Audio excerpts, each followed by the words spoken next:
This is messing with my head.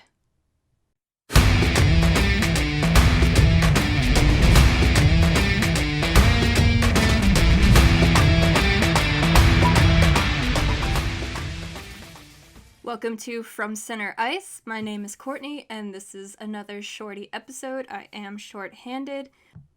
We are still working on getting our studio set up and just kind of planning for what we're going to call quote-unquote Season 2 of From Center Ice, and then we will be back to even strength, and you won't have to listen to just me talking to you about hockey. But alas, for today, it is just me, Courtney, and if you've been keeping track, I haven't recorded a podcast episode since the Blackhawks officially made it into the playoffs. I was just kind of delaying the inevitable once the season finally ended for the Hawks. I was putting off that grief episode as long as possible, and at this point I feel like it doesn't even matter anymore. So maybe that was kind of subconsciously what I was doing. If I just keep putting it off and putting it off and putting it off, I won't have to talk about the badness that came with being eliminated in the first round of the playoffs. But I will touch on that here just to put a nice bow on what was the 2020 playoffs for the Chicago Blackhawks. But then I have two things that have really been messing with my mind the past couple of days. So I will get to those after we wrap up this little playoff section here. So of course, if you've been following the Blackhawks, they had their play-in round against the Edmonton Oilers. Nobody really expected the Hawks to come through and win that series. All of the predictions that I saw had Edmonton taking the series over the Blackhawks, and I can't blame them. Who would doubt that Connor McDavid and Leon Draisaitl would just completely manhandle this version of the Blackhawks? That's definitely what I had expected going into this series. So when I saw all the predictions that had Edmonton coming out on top, I was like, yeah, that sounds about right. But there was still a chance. There is always a chance. You never know what's going to happen. And the Hawks only lost one game in that best-of-5 series, which is still crazy for me to think about because it seemed so stressful when we were watching it. And I think that's just because the action was so back and forth. It felt like it was longer, but I think it was just emotionally longer rather than actually being a longer series, obviously, since it only went to 4 games and the Blackhawks only lost one of them. So that was a positive spot in this kind of transition area of summer and fall. That was definitely summer hockey since it began August 1st, which is still very weird to me. So then we went into the first round of the actual 2020 Stanley Cup playoffs, and we were lucky enough to face the Vegas Golden Knights. And if people thought that Edmonton was going to be a hard series, Vegas was going to be damn near impossible, and that's basically what it proved to be.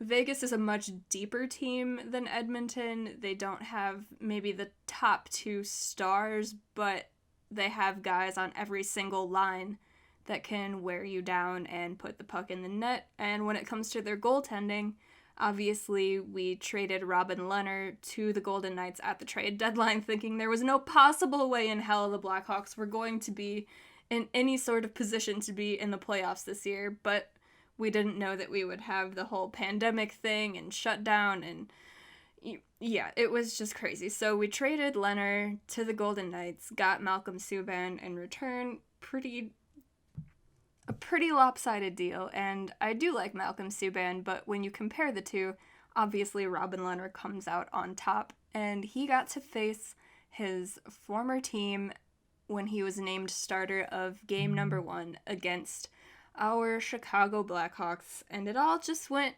downhill from there. He definitely had something to prove, and just even underneath all of that, he's obviously just a great goaltender, and he showed that in this series, even though he didn't really need to on most nights because the guys in front of him, held the Blackhawks to not very many scoring chances. the Hawks did manage to win one game, and that involved Corey Crawford basically just going into absolute God mode and not allowing anything past him.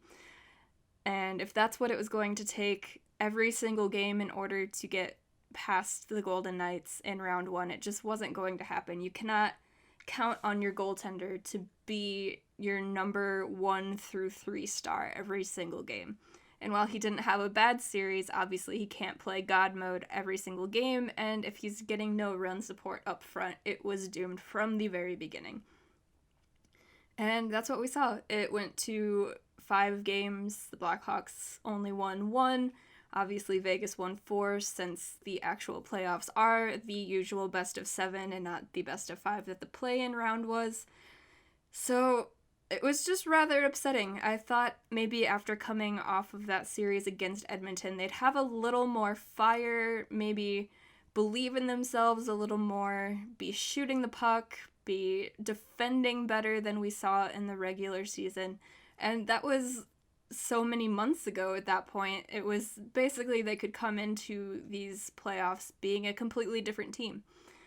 And when we watched them in the play-in round, we thought maybe that could be the case, but then once round 1 started, we realized no, they are still the same team that we watched during the regular season, and that was that.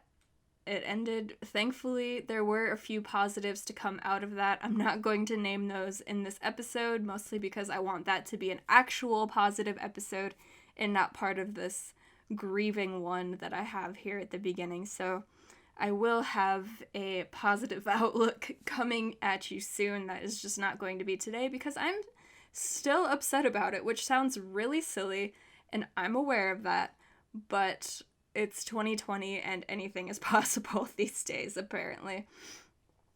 I, again, obviously didn't expect them to get past round 1.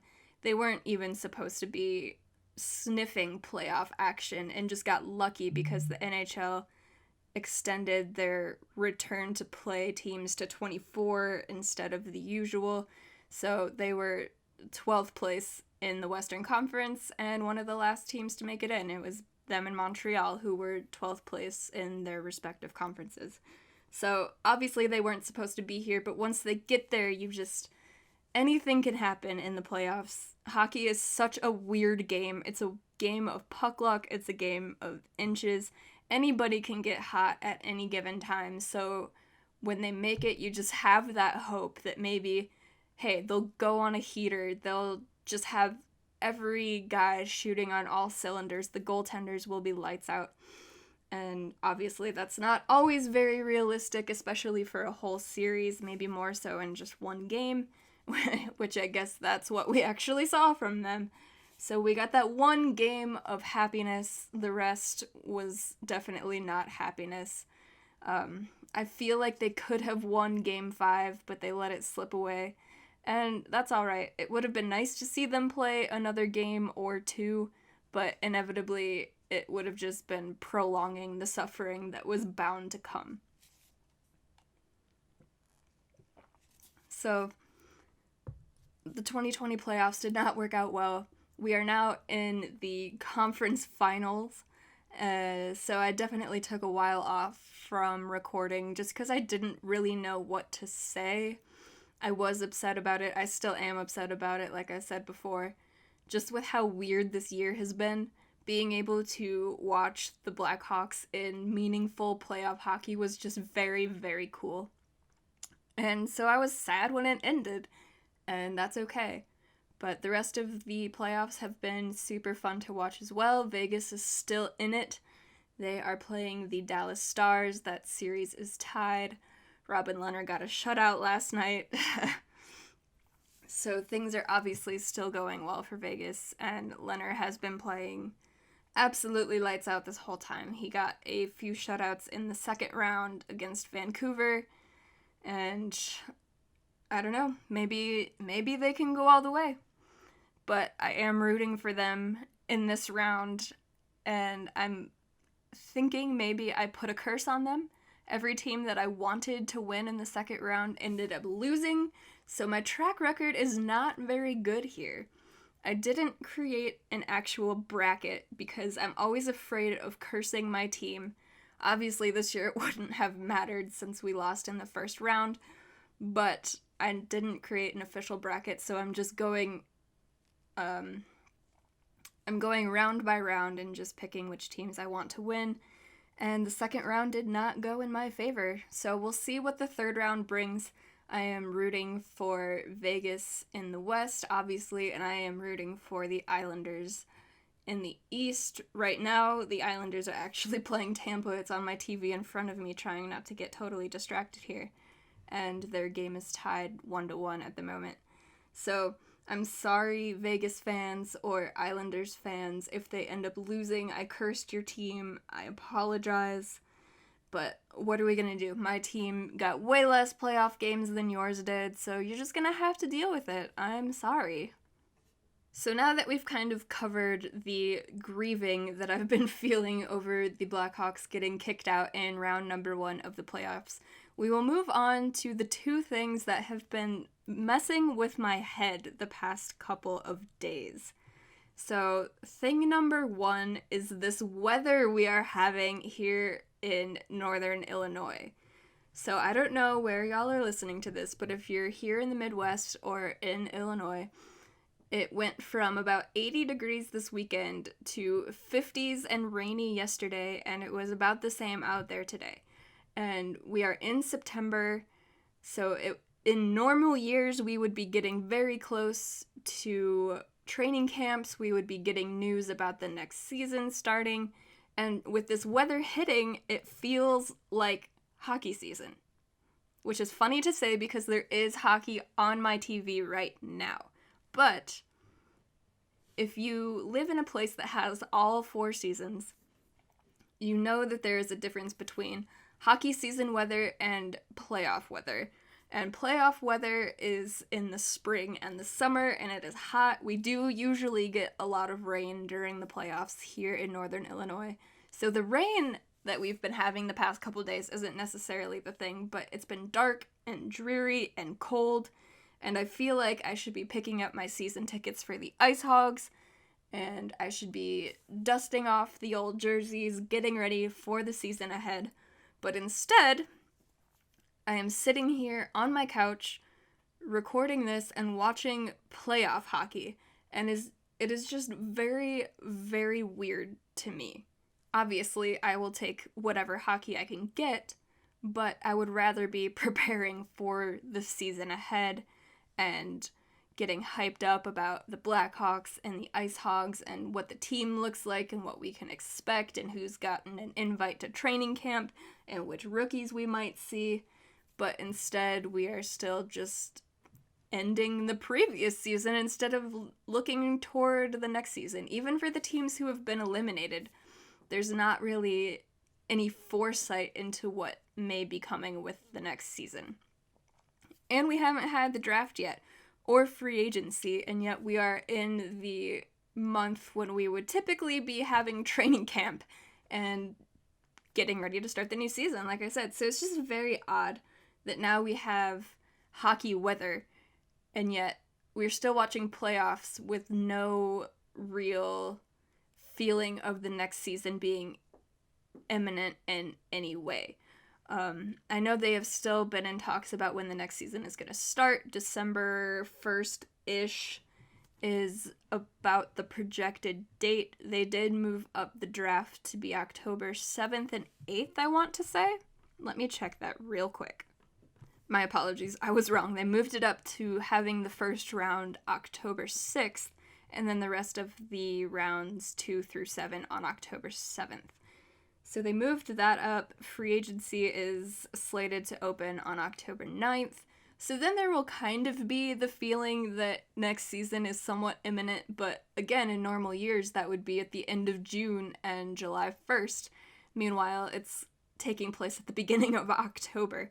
So it's just all very weird, and I know that's what we're bound to expect with 2020. Everything is weird and thrown off, but I was kind of getting used to this whole summer hockey thing. It was great when it was on all day, every day. That was perfect. I would wake up, come downstairs to my living room, flip on the TV, and then I would just be going from game to game and game to game until it was time to go to bed. But now it's just one game per day, and of course, in the cup final, it will be every other day or every 2 days, depending on what their schedule looks like there. So that's the first thing that's been messing with my mind. The second thing that's been messing with my mind these past few days is that apparently Corey Crawford was offered a contract from the Blackhawks. Now, this is great news in my opinion. I've been rather upset since the season ended, thinking about the worst possible situations in my mind of what if Crawford isn't a Blackhawk next year. He's been my favorite player since 2010-11 when he came up full-time, and that would just be really hard for me to come to terms with. But the reports coming out are that he was offered a contract for 1 year around $3.5 million, and I don't really know what to make of that. I don't know if he will take a pay cut that large. He said that he may be willing to take less money to come back to Chicago and obviously still be the starting goaltender, which he would be because the guys behind him, I feel, at least at the moment, aren't ready to take those reins from him just yet. It could be another year for him to kind of mentor the younger goaltenders, get them ready to take over the starting role, and if he wants to transition into a backup role, then maybe next season we see him come back and do that for whoever stands out as the top goaltender in our system. If he is willing to take that contract, I'm very curious as to how long it's going to take him to actually sign it and make it official. Teams that are out of the playoffs right now have been able to sign their players. We've seen a couple of players re-sign, more minor players. I know Pittsburgh signed a couple. There have been a few other teams who have signed some of their guys. So he could sign it any day now, and it'll be very interesting now that the rumors have come out about it, whether this will kind of drag on and if the number will go up or down, or the years will go up or down, or if he doesn't sign a contract at all. It will be very interesting, and the goalie market in UFA this year isn't super strong. There's a couple of good names on there, but nobody I could really see the Blackhawks going out and targeting. So they would either choose one of the guys in the system, or Crawford signs the deal to come back as the starter for next season. So that's been messing with my head just because of how uncertain it is. We obviously don't know what negotiations are like, and if that's a number that he's comfortable with taking, and if the 1 year is something he's interested in. Obviously, he is getting up there in age for a goaltender. He's 36. He does have concussion and injury history. He's got 2 young kids, so if he wanted to hang them up after this season, obviously a 1 year deal would be great for that.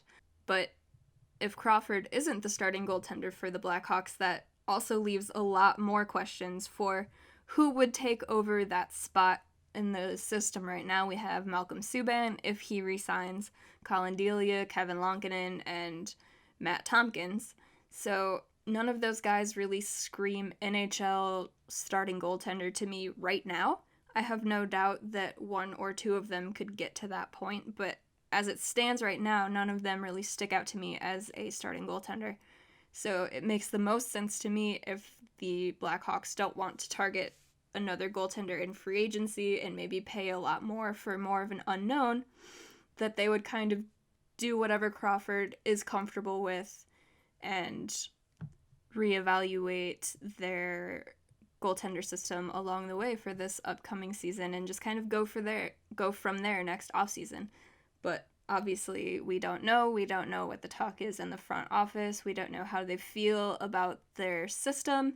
So it's all left to be seen, and that's been messing with my mind mostly just because Crawford is my favorite player, but it'll have implications for my Ice Hogs as well if we have an AHL season this year at all, because depending on whether or not they re-sign Malcolm Subban, if they don't, then they'll be taking one of the goaltenders from Rockford, and then we have to talk about that goalie system and what that will look like. So it's all left to be figured out, and it'll happen soon enough. Well, maybe not soon enough for us to regain our sanity over it, but all things considered, it will be worked out soon enough, and we'll just have to see where they go from there. So that is where I'm going to wrap things up. I am working on a From Center Ice schedule currently. Now that the playoffs are over for the Hawks, I will let you know when things will be coming out more consistently, whether that is podcast episodes or YouTube videos. I was posting those during the playoffs. If you didn't see them, they're on the From Center Ice channel. They probably aren't very relevant right now since I was posing 3 questions before every game, but I will get back to recording things for that channel here once I come up with my schedule and see what works best for me and what can help put out some consistent Blackhawks and IceHawks content. Thankfully, things going forward will be a little more positive and hopeful for the future and not doom and gloom and grieving over the playoff loss as it was today. So once I get that all figured out, I will post another episode and give you all the update on the schedule going forward, and we'll talk about something fun next time. How about that? So thank you all for tuning in. If you liked this episode, or if you like From Center Ice in general, if you could go over to iTunes and give us a rating and a review, that would be very wonderful. We would appreciate it very much. And share the podcast with your friends. Get the word of mouth going, and once we come back for season 2, it will be even bigger and better, and we look forward to that. And I look forward to recording the next episode, and I will see you all then. Bye! Thank you all for watching. Please hit that subscribe button to catch more From Center Ice content. If you could, hit the like button on this video, maybe share it with a friend or two. And while you're here, check out the podcast playlist and catch up on some old episodes. We will catch y'all next time. Bye!